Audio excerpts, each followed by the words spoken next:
Hello everyone, I'm Manuel, and today we will be making the majestic pizza bianca romana. We'll add flour to a bowl. I'm using a strong flour, meaning that it has a high protein content. These days you can find the W value on all the packaging, and this flour has a value of 350.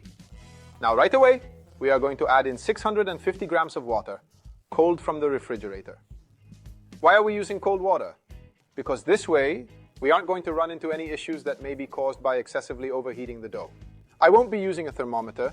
However, I know that when we are working the dough with these large quantities of water over and over again, there is a risk that we will overheat it and then have issues with getting it to take on the proper firm consistency. As you can see here, I'm just mixing the dough together roughly. I'll make sure that all of the flour is well hydrated, and then I will leave it to rest for 30 minutes. This is called autolysis. Over the course of these 30 minutes, the gluten network will already begin to take shape. And I will show you what our dough looks like once all of the flour has been thoroughly hydrated. We should have a rough mass of dough. The important thing is that all of the flour has been hydrated. Okay, now, all of the flour has been incorporated.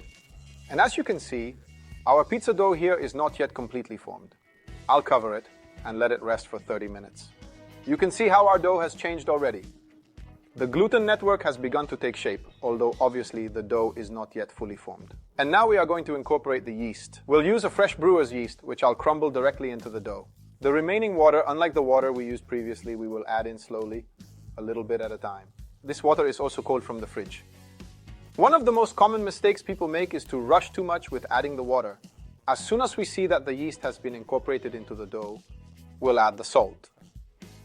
A little bit more water, and we keep going like this. I'm showing you how I make the dough by hand, but you are perfectly free to use whatever equipment you have at home, like a planetary mixer. If the dough seems like it's too sticky, don't worry and don't go adding any more flour. Just follow old Manu's directions and it will turn out just fine.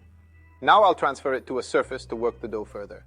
There is a very convenient technique that we can use called slap and fold. What do we mean? I'm actually going to give my dough a good slap and then I fold it back over itself, like this. And as you're folding your dough, you are going to feel it becoming firmer and firmer against your fingers. Once we notice that the dough has started to become much less sticky, we let it rest for 10 minutes. Now that it's been 10 minutes, we can begin folding it. With wet hands, we'll pull part of the dough and bring it into the center. Then rotate, grab some dough and bring it into the center until all of the dough has been tucked in. I always leave the closure at the bottom. I'll cover it with a dish towel and repeat this process 3 separate times, waiting 10 minutes in between each time. After making the final fold, I've let the dough rest for an additional 10 minutes. Now we can move on to rolling our dough. Let's get our work surface slightly wet.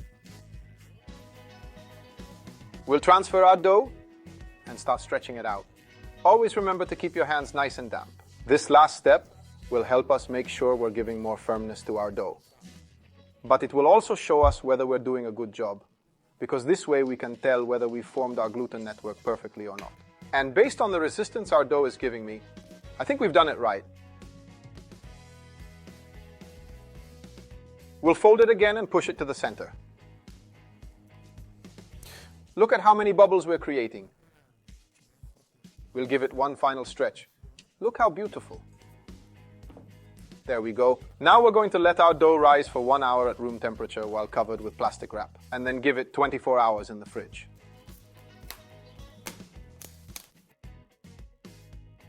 My dough has leavened perfectly. I'll transfer it to our working surface. And there we go. I absolutely cannot wait to stuff it, but I'm not telling you what ingredients I'm going to use. I'm not telling you either, Adi, and I'm not even going to tell you. But you should write to me in the comments and let me know what you use to stuff your own pizzas at home, or how you order it at the bakery. We'll use our sharpest, most powerful scraper to cut it into 280-gram pieces. With these portion sizes, we'll end up with 6 white pizzas weighing about 280 grams each. A little oil. And now with my hands still oiled, I'll take a piece of dough and close both sides in towards the center, shaping it into a rectangle, but without working the dough too much. A little more oil never hurts. And now the first 3 portions are ready. So we're going to leave them to rest for 90 minutes, covered in their oil coating at room temperature, and then we'll be able to start cooking. They're ready to be cooked. We'll put the oven on its highest setting, and the baking tray is getting nice and hot. So now I'll oil up my hands. It's good for them anyway. We'll also oil our surface. I'll spread it out on the countertop. And I'm going to cook it on the bottom of the baking tray, which I've kept in the oven for 30 minutes in order to heat it up. This way it will get a nice push from underneath and it will turn out as if we had used one of those professional ovens. Before putting it in the oven, I'll season it with a few salt flakes. Our pan is flipped over and super hot. There we go. We'll always bake it on the oven's highest setting and let it cook for 8 minutes.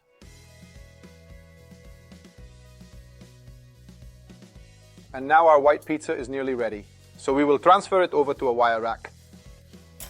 And we'll let it cook for another 3 minutes, but this time in convection mode, still on the highest setting.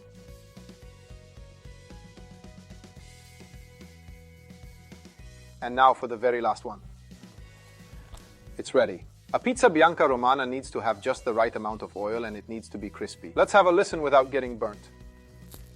All that's left now is to fill it and have a taste of it right out of the oven. But something is missing here. A pizza bianca romana needs to have some mortadella, and what more could I possibly want? Now let's try it.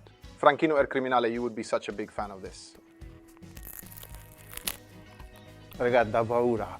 Ti fa uscire testo. Apologies to my Roman friends.